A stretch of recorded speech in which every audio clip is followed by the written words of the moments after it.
கர்த்தருடைய பரிசுத்த நாமத்திற்கு ஸ்தோத்திரம். நீங்கள் நம்ம ஏசாயா 14வது அதிகாரம் 26வது வசனத்தை தியானிக்க இருக்கிறோம். ஏசாயா 14:26 ஜெபத்தோடு இந்த செய்திக்குள்ளே கடந்து செல்லும். எனக்கத்தாசை வரும் பர்வதம் நேராயன் கண்களை ஏறெடுப்பேன். எனக்கத்தாசை வரும் பர்வதம் நேராயன் கண்களை ஏறெடுப்பேன்.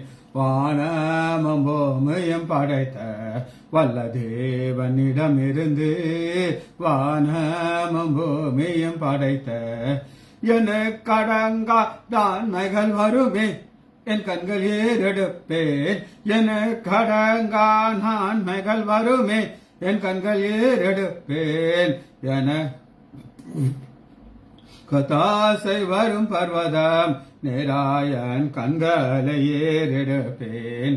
மலைகள் பெயர்ந்தகன்றிடினோம், நிலை மாறி புவி அகன்றிடினோம்.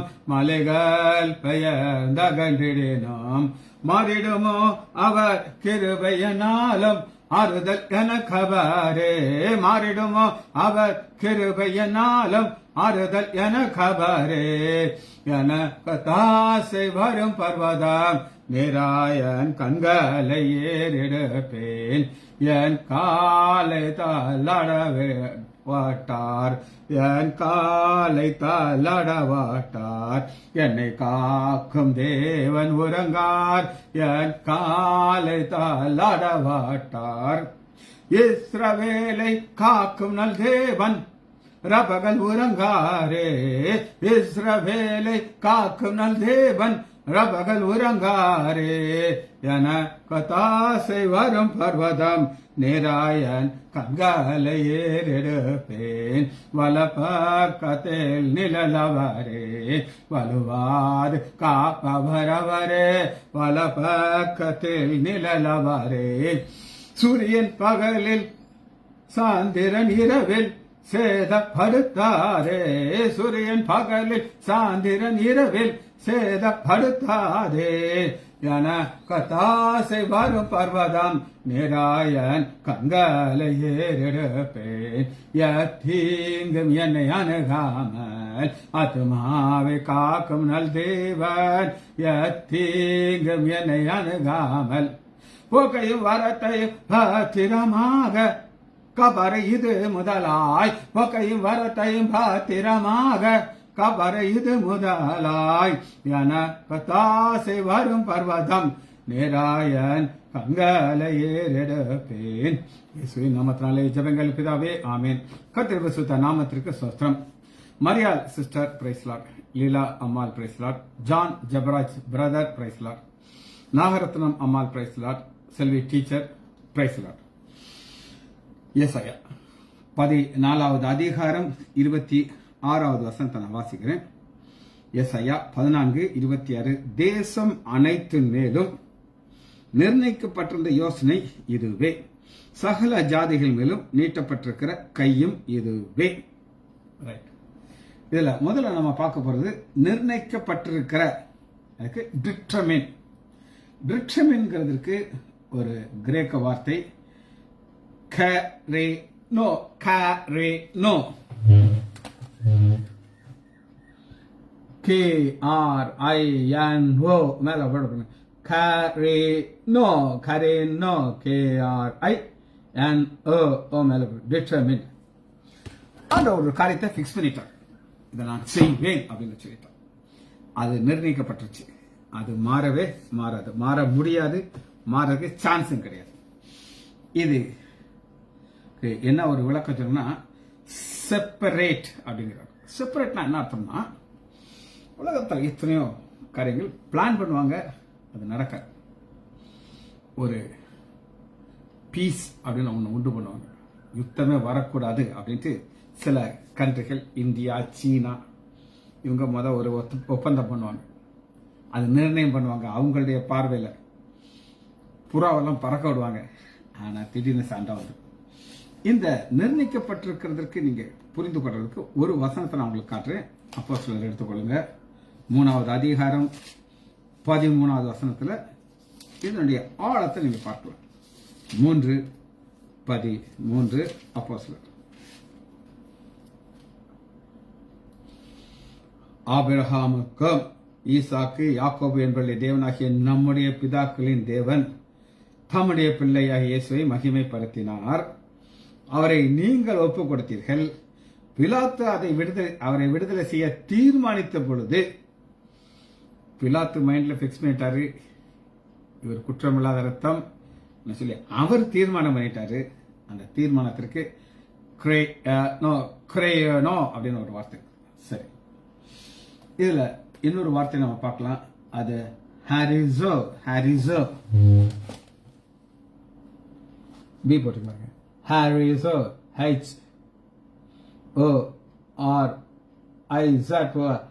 HORIZO ஹாரிசோ. இந்த ஹாரிசோக்கு ஒரு வித்தியாசம் இருக்கு.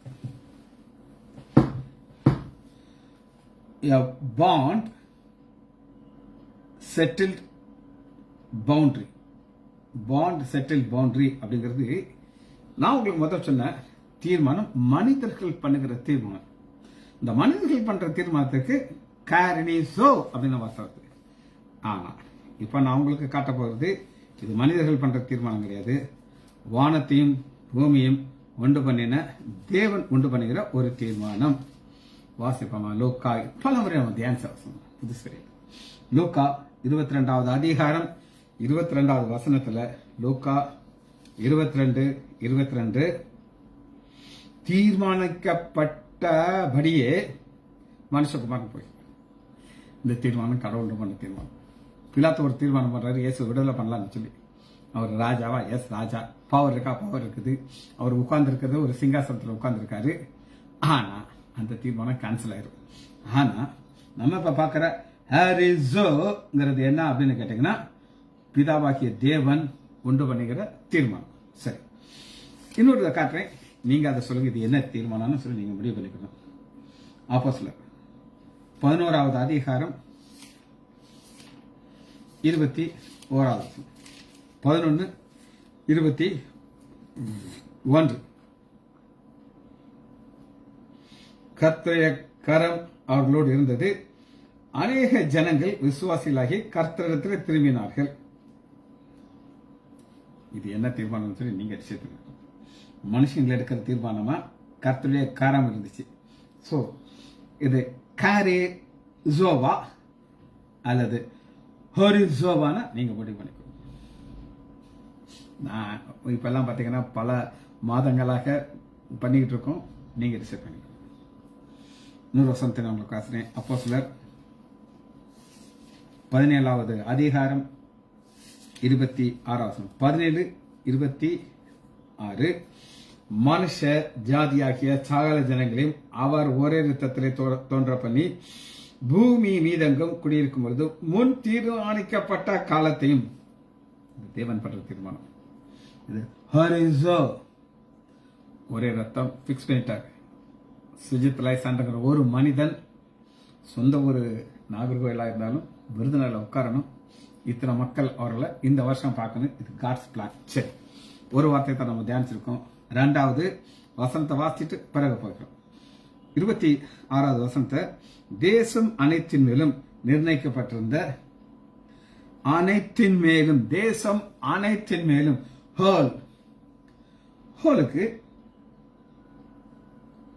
ஹலோஸ் ஹலோஸ் ஹலோஸ் HOLOS ஹலோஸ். இது 3 காரியங்கள் இருக்கு. முதல் ஹோலோஸ் ஆல். இந்த ஹோலோஸ்ங்கிறது ஆல் எல்லாம். மத்தேயு 5வது அதிகாரம் 29வது மத்தேயு 5:20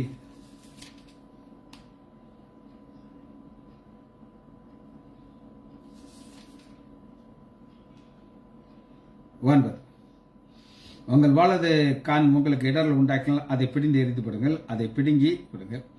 சரீரம் முழுவதும் ஹோல். இந்த ஹோலுக்கு ஹலோஸ் சரீரம் முழுவதும்.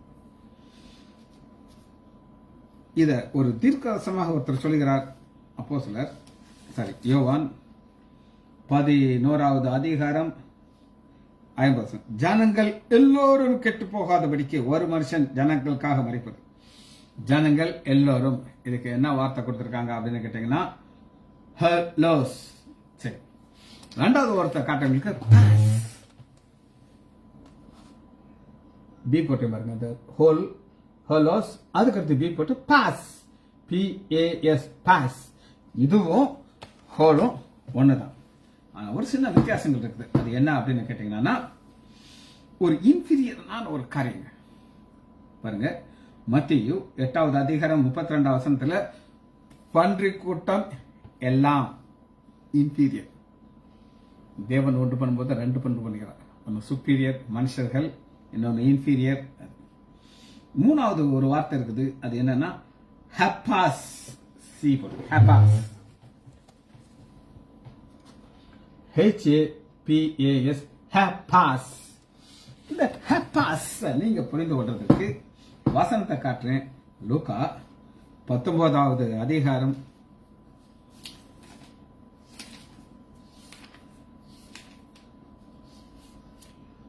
37 வசனம். 19:37. கர்த்தருடைய நாமத்தினாலே, சரி, அவர் ஒலிவமலைக்கு அடிவாரத்திலே சமீபம் வருகிலே திரளான கூட்டமாகிய சீஷர்கள் எல்லோரும், திரளான ஜனமாகிய சீஷர்கள் என்ன அப்படின்னு கேட்டீங்கன்னா, திரளான ஜனங்கள கூட்ட மக்கள் இருக்காங்க. நீங்க புரிந்து கொள்றதற்கு ஒரு உதாரணம் சொல்லுங்க. இப்ப ஒரு கட்சி ஜெயிச்சிருச்சு. ஜோசப் விஜய் அவர் ஒரு மீட்டிங் போட்டாங்கன்னா அங்க இருக்கிற சீஷர்கள், சீஷர்கள் ரியல் தொண்டர்கள், சீஷர்கள் சொல்லக்கூடாது, தொண்டர்கள், கழுத்துல ஒரு துண்டு போட்டிருப்பாங்க. நடக்கிற தோரணம் வேற மாதிரி இருக்கும், ஸ்டைல் வேற மாதிரி இருக்கும். இது ஒரு கூட்டம். இவங்க வந்து எலைட் அப்படின்னு சொல்லுவாங்க. ஆனா தோல்வி அடைஞ்ச ஒரு கூட்டம். அவங்களும் ஒரு மீட்டிங் போடுவாங்க. ஆனா ரொம்ப அடக்கி வச்சிருப்பாங்க. பேச்செல்லாம் ரொம்ப கேர்ஃபுல்லா இருக்கும். ஸோ எலைட்டான பீப்புளுக்கு ஹேவ் பாஸ். சரி, இப்போ ரெண்டு காரியம் பார்த்தாச்சு. மூன்றாவது உலகம். வாசிப்போமா? 14:26. தேசம் அனைத்தின் மேலும், தேசம் வால் காஸ்மாஸ். பல முறை காஸ்மாஸ், KOSMAS, காஸ்மாஸ், உலகம். இதுக்கு வசனத்தை உங்களுக்கு காட்டுறேன். மத்தேயு 13வது அதிகாரம் 35வது வசனம். 13:35. என் வாயை ஓமையினாலே திறப்பேன், உலக தோற்றத்து முதல். மறைபொருள் உலக தோற்றத்திற்கு காஸ்மாஸ் கிரேக்க வார்த்தை. எல்லாமே இன்னைக்கு கிரேக்க வார்த்தை தான் நம்ம பார்த்துக்கிட்டு இருக்கிறோம். யோவான் 21வது அதிகாரம் கடைசி அதிகாரம் கடைசி வசனம் முடிக்கும் பொழுது யோவான் இதை எழுதும்போது ஒரு பிக்குலியரான ஒரு வார்த்தையை அவன் உபயோகிக்கிறார். இயேசு செய்த அநேக வேறு காரியங்கள் உண்டு. அவர்கள் ஒவ்வொன்றாக எழுதப்படும்போது புஸ்தகங்கள் உலகம் கொள்ளாது. உலகம் காஸ்மாஸ் கொள்ளாது. சரி, கடைசி ஒரு வார்த்தையை வாசியத்தை நம்ம முடிக்க போகிறோம். அது என்ன அப்படின்னு கேட்டீங்கன்னா 26வது வசனம். தேசம் ஜாதிகள் மேல் நீட்டப்பட்டிருக்கிற கையும் இதே. நீட்டப்பட்ட கை, கைக்கு யாட், YAD, யாட். இது ஒரு எபிரிய வார்த்தை. வாய் ஏ மேல ஒரு கோட்டு பண்ணி யாட், யாட். இதுக்கு என்னெல்லாம் விளக்கங்கள் இருக்கு அப்படின்னு. இப்ப நம்ம நீட்டப்பட்ட கை, இப்படி நீட்டப்பட்ட, இப்படி நீட்டம், ரெண்டுமே தான். இப்படி நான் என் கை இப்படி நான் நீட்டிருக்கேன், இது நீட்டப்பட்ட கை தான். இப்படி நான் உங்களுக்கு நீட்டுறேன். ஒரு சின்ன பிள்ளை ஓடி வருது, தூக்குறேன், இப்படி நீட்டுவோம் கையை. இதுக்கு ஃபர்ஸ்ட் நாங்க பாக்குறது என்னன்னா, ஆதியாகமம் 3வது அதிகாரம் 22வது வசனத்துல 3:22 ஆதாம் தன் கையை நீட்டி தன் யாடை நீட்டி. ஃபர்ஸ்ட் டைம் பார்க்கிறோம் யாடை நீட்டி. இதுல ஒரு இன்டைரக்டான ஒரு காரியத்தை நான் உங்களுக்கு காட்டுறேன். டைரக்டா இங்க கை வந்துருச்சு. என்னாகமம் 35வது அதிகாரம் 7வது வசனத்துல ஒருவன் ஒரு கல்லை எடுத்து, கல்ல பல்லையா எடுக்க முடியும், கையினால் எடுக்கணும். அந்த கை அங்க மறைவாக இருக்குது. கடைசியாக ஒரு வார்த்தை நம்ம பார்க்கிறோம். ஆபிரகாம் இருக்காரு, லோத்த ஜெயிச்சுட்டு வந்துட்டாரு. இப்ப மெல்கிசேதேக் அவர் ஆசீர்வதிச்சிட்டாரு.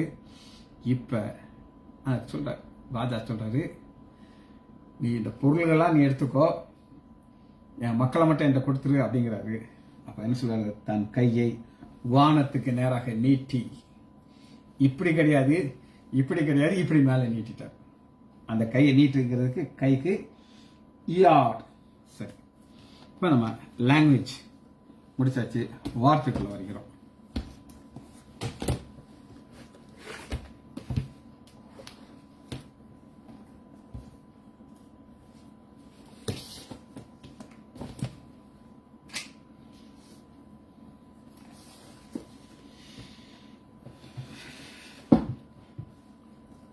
இதுக்கு ஒரு கீ வார்த்தை நம்ம பார்க்க போறோம். அது என்னன்னா நீட்டப்பட்ட கை. ஆண்டுடைய கை நீட்டப்பட்டிருக்கிறது, இதான் மேட்டர். இதுல நீட்டப்பட்டிருக்கிற கையை நம்ம ஃபர்ஸ்ட் நம்ம எங்க பார்க்கிறோம் அப்படின்னு கேட்டீங்கன்னா, யாத்ராகமம் எடுத்துக்கோங்க. இங்க கை நீட்டப்படுகிறது. யாத்ராகமம் 8வது அதிகாரம் 6வது 8:6. நான் உங்களுக்கு சொன்னேன், இது ஒரு எபிரேய வார்த்தை, ஹீப்ரு வேர்ட். ஸோ பழைய ஏற்பாட்டில் அதை நம்ம பார்க்கிறோம். 8வது அதிகாரம் 6வது வசனம். அப்படியே ஆரோன் தன் கையை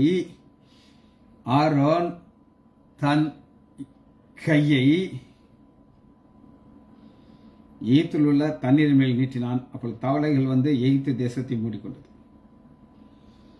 17வது வசனம் 8:17.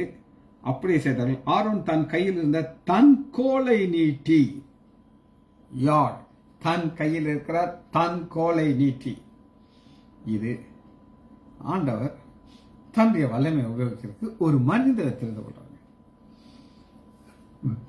மோசே தன் கையை செங்கடலுக்கு நேராக நீட்டார். ஆண்டவர் பின்னாடி இருந்து தன் சாசனத்திற்கு காத்து அனுப்புறார். நீட்டினா தான் அவர் அனுப்புவார். சரி, முதல் குறிப்பு. இரண்டாவதாக 9:23, யாத்ராகமம் 9:23. அப்படியே மோசே தன் கோலை வானத்துக்கு நேராக நீட்டினான். அப்பொழுது கர்த்தர் இடிமுழக்கத்தையும் கல்மினார். நீ உன்னை செய்ய, நான் உன்னை செய்ய. நான் இடிமுழக்கத்தையும் கல்மலையை அனுப்புவதற்கு நீ உன் கையை வானத்துக்கு நேராக நீட்டணும். யார்? இரண்டாவது 10வது அதிகாரம் 21. 10:21. அப்பொழுது கர்த்தர் மோசேயை நோக்கி, தடவி கொண்டிருக்கத்தக்கதான இருள் எகிப்து மேல் உண்டாகும்படிக்கு உன் கையை வானத்துக்கு நேராக நீட்டு. இப்ப ஆண்டவர் வெளிச்சத்தை கேன்சல் பண்ண போகிறார். வெளிச்சம்ங்கிற ஒன்று இருந்தனால இருள் மறைந்திருக்கு. இப்ப இந்த ரூம்ல சுத்தி நான் லைட் போட்டிருக்கேன். எத்தனை லைட் போட்டிருக்கேன்னு நீங்க வந்து பார்த்தா தான் தெரியும். இங்க ஒரு லைட்டு, சைட்ல 2 லைட், இப்படி ஏகப்பட்ட லைட்டை போட்டு தான் நான் இங்க உட்காந்துட்டு இருக்கேன். இல்லைன்னா உங்க முகம் தெரியாது. அப்ப இருள்ங்கிறது ஒரு உண்மை. ஆனா ஆண்டவர் வெளிச்சத்தை கேன்சல் பண்றார். ஆண்டவர் வெளிச்சத்தை கேன்சல் பண்றதுக்கு மோசே என்ன செய்யணும் அப்படின்னு கேட்டீங்கன்னா, உன் கையை வானத்துக்கு நேராக நீட்டு. மோசே தன் கையை வானத்துக்கு நேராக நீட்டினான். அப்பொழுது எகிப்து தேசமும் 3 நாள் மட்டும் கார் இருள் உண்டாயிற்று. எந்திரிக்க முடியாது, சாப்பிட முடியாது, உட்கார முடியாது. சரி, 14வது அதிகாரம் 16வது வசனத்தை நான் ஏற்கனவே சொன்னேன். இப்போ வசனத்தில் காட்டப்படுறேன். யாத்ராகமம் 14:16. நீ உன் கோலை ஓங்கி சமுத்திரத்தின் மேல் நீட்டி, சமுத்திரம் நீட்டி பிளந்து. அந்த கோல் தேவனுடைய கோல். மோசே கையில் இருந்த கோலை ஆண்டவர் தேவனுடைய கோலாக மாற்றி அதை தன் வல்லமை வெளிப்படுத்துகிறார். வல்லமை வெளிப்படுத்துறதுக்கு இது ஒரு தீர்மானம். இந்த தீர்மானத்தை ஆண்டவர் செய்துட்டார் உலக தோற்றத்துக்கு முன்னாடி. திரும்ப உங்களுக்கு வசனத்தை வாசிக்கிறேன், அப்பதான் உங்களுக்கு இது புரியும். இப்ப நான் உங்களுக்கு வாசிக்கிறேன் பாருங்க. 14வது அதிகாரம் 26வது வசனத்துல, தேசம் அனைத்தின் மேலும் இப்ப தேசம் அனைத்தின் மேல உண்டு பண்றதற்கு ஒரு தேசத்தை ஆண்டவர் கண்டுபிடிச்சு அந்த தேசத்துல தன் மேல உயர்த்தார். அந்த தேசம் எகிப்து.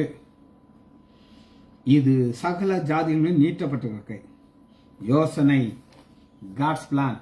யோசனை இறந்தனாலதான் இன்னைக்கும் செங்கடல் தானே நடுவாய் பிரித்த எங்கள் தேவனின் கரமே தாங்கியதே இந்நாள் வரையில் தயவாய் மாதயவாய் தயவாய் மாதயவாய் நன்றியால் பாடிடுவாம். ஆமென். நன்றியால் பாடிடுவாம். நல்லவர் இயேசு நல்கிய எல்லா நன்மைகளை நினைத்தே. ரைட். சமுத்திரத்தை நீட்டிட்டாரு. யோசுவாக்குள்ள நம்ம போகிறோம். யோசுவா 8வது அதிகாரம் 12வது 8:12.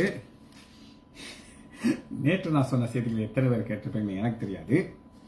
கேட்டாலும் மறந்துட்டீங்க, எழுதுனா மறக்க மாட்டேன்.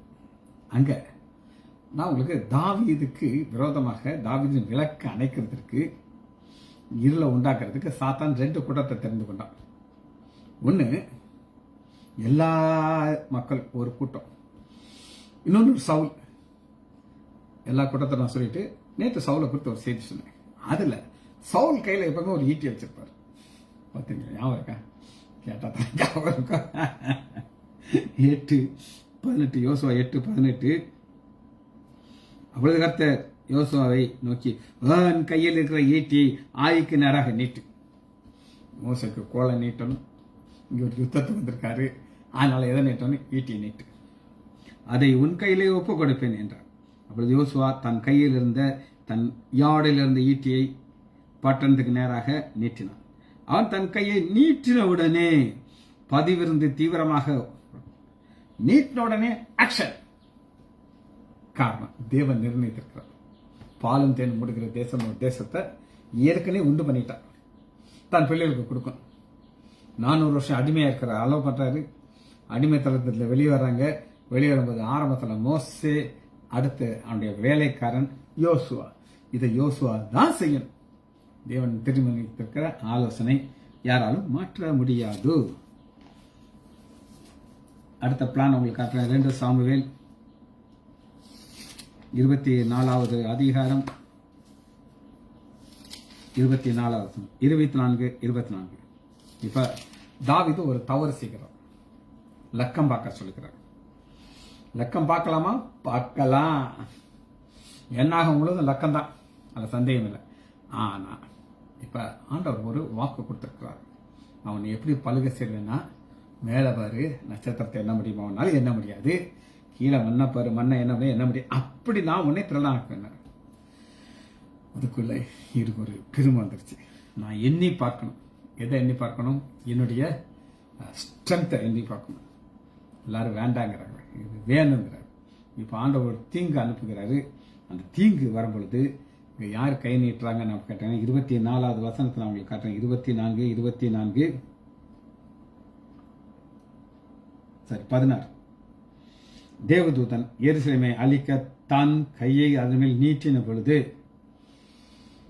தேவதன் ஒரு தான் அழிச்சு எருசலேம் வரும்போது நீட்டும் பொழுது கர்த்தர் அந்த தீங்குக்கு மனஸ்தாபப்பட்டு ஜனங்களை சங்கரிக்கிற தூதனை நோக்கி, போதம் ஸ்டாப், இப்பொழுது உன் கையை நிறுத்து.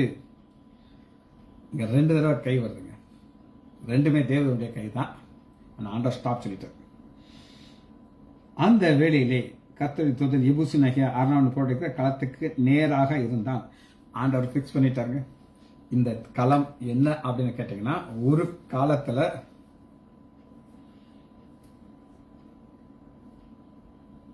ஆபிரகாம் தன் குமாரனை ஈசாக்க பலி செலுத்த அதே ஸ்பாட், அந்த ஸ்பாட்ல தான் மோரியா மலை.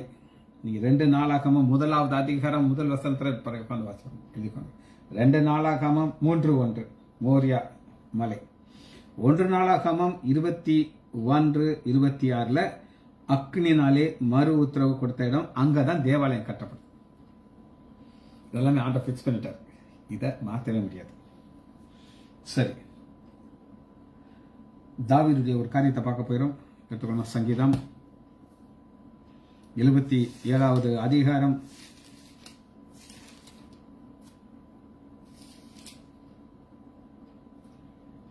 2வது வசனம். 77:2 சங்கீதம். என் ஆபத்து நாளிலே ஆண்டவரை தேடினேன், இரவிலே என் கை தளராமல் விரிக்கப்பட்டிருக்கிறது, என் ஆத்துமா ஆறுதல் அடைந்தது. தாவீது கைகளை அப்படி நீட்டி வானத்துக்கு நேராக ஜெபம் பண்ணிட்டே இருக்கார். அதான் ஆபத்து நாளிலே நான் என் தேவனை நோக்கி என் சத்தத்தை உயர்த்தி கெஞ்சினேன், என் சத்தத்தை தேவனத்திலே உயர்த்தினேன், அவர் எனக்கு செவி கொடுத்தார். ஆபத்து நாளில் என் கை இப்படி வந்து இது என்ன, நான் ஹேண்ட்ஸப் பார்த்துருக்கீங்களா? என் கையில் ஒன்றுமே இல்லை ஆண்டவரே, நீங்கள் தான் என்னை பாதுகாக்கணும். கடைசியாக ஒரு வார்த்தை பார்த்து இதை முடிச்சு போயிடும். ஏசாயா 5வது அதிகாரம் 25வது வசனம். 5:25. ஆகையால் கர்த்தருடைய கோபம் தமது ஜனத்துக்கு விரோதமாக மூண்டது, அவர் தமது கையை அவர்களுக்கு விரோதமாக நீட்டி. இங்க இஸ்ரேல் மக்களுக்கு விரோதமாக செய்கிறாரு. பர்வதங்கள் நடுவிலே குப்பையை போலத்தக்கதாக அவர்களை அடித்தார். இவைகள் எல்லாவற்றிலும் அவருடைய கோபம் ஆடாமல் இன்னும் அவருடைய கை நீட்டப்பட்டபடி இருக்கிறது. இதை யார் திருப்ப முடியும் அப்படின்னு ஒரு கேள்வி இருக்கு. திருப்ப முடியாது, ஏன்னா இது காட்ஸ் பிளான், அவருடைய திட்டம். ஏசாயா 14வது அதிகாரம் 27வது வசனம். சேனைகளுடைய கர்த்தர் இப்படி நிர்ணயித்திருக்கிறார், யார் அதை வியர்த்தமாக்குவார்கள்? அவருடைய கரம் நீட்ட யார் அதை திருப்பார்? அது அவர்தான் திருப்பணும், அவர்தான் பிளான் பண்ணணும். இந்த கையை இப்படி நேராக நீட்டி தூக்கிக்கொள்ளும். ஜபிச்ச படிப்போமா? மகா இரக்கமம் கரவேமல பிதாவே துதிக்கிறோம் ஐயா. இந்த வார்த்தைக்குள்ள இருக்கிற ஆளுங்களை ஆவியாளர்களுக்கு சொல்லிக் கொடுத்ததுக்காக நன்றி. இந்த கரம் எங்களை ஆசீர்வதிக்கிற கரமாக இருக்கட்டும். ஆண்டோடைய கரம் எங்களோடு கூட இருக்கிறது என்று நாங்கள் சாட்சி சொல்ல வேண்டும் ஐயா. அப்படிப்பட்ட ஒரு கிருபை நீங்கள் ஒவ்வொரு தருவதற்காக நன்றி. பிள்ளைகள் ஒவ்வொரு வரம் என் ஆண்டவராகிய இயேசு கிறிஸ்துவின் நாமத்தினாலே ஆசீர்வதிக்கிறேன். இயேசுவின் நாமத்தினால் ஜெபங்கள் பிதாவே. ஆமேன், ஆமேன், ஆமேன்.